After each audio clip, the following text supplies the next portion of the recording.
അമേരിക്കയുടെ വിശ്വാസ്യതയിലുണ്ടായ ഇടിവ്.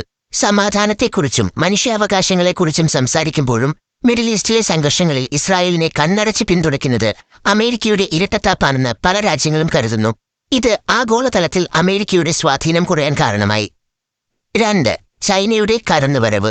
അമേരിക്കയ്ക്ക് പകരം ഒരു സമാധാന ചർച്ചക്കാരനായി മീഡിയേറ്റർ ചൈന മാറുന്നത് നാം കണ്ടു. ഉദാഹരണത്തിന്, വർഷങ്ങളായി ശത്രുതയിലായിരുന്ന സൗദി അറേബ്യയെയും ഇറാനെയും തമ്മിൽ ചർച്ചയ്ക്കിരുത്തി ഒരു കരാറിലെത്തിക്കാൻ ചൈനയ്ക്ക് കഴിഞ്ഞു.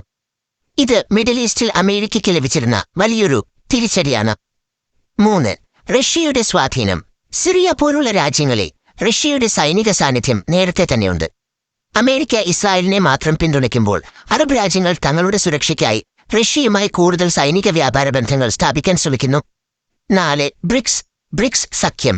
സൗദി അറേബ്യ, UAE തുടങ്ങിയ രാജ്യങ്ങൾ ബ്രിക്സ് പോലെയുള്ള കൂട്ടായ്മകളിൽ ചേരാൻ താൽപര്യം കാണിക്കുന്നത് ഇതിന്റെ ഭാഗമാണ്.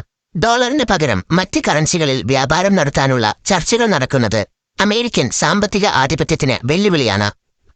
എന്തുകൊണ്ടാണ് അറബ് രാജ്യങ്ങൾ മാറുന്നത്? സുരക്ഷാ ആശങ്ക. അമേരിക്ക എപ്പോഴും ഇസ്രയേലിനൊപ്പം നിൽക്കുമെന്ന് അവർക്കറിയാം. സ്വന്തം സുരക്ഷയ്ക്ക് മറ്റ് വൻശക്തികളുടെ സഹായം വേണമെന്ന് അവർ തിരിച്ചറിയുന്നു. സാമ്പത്തിക താൽപര്യം. ചൈനയാണ് ഇന്ന് ലോകത്തിലെ ഏറ്റവും വലിയ എണ്ണ ഇറക്കുമതിക്കാർ.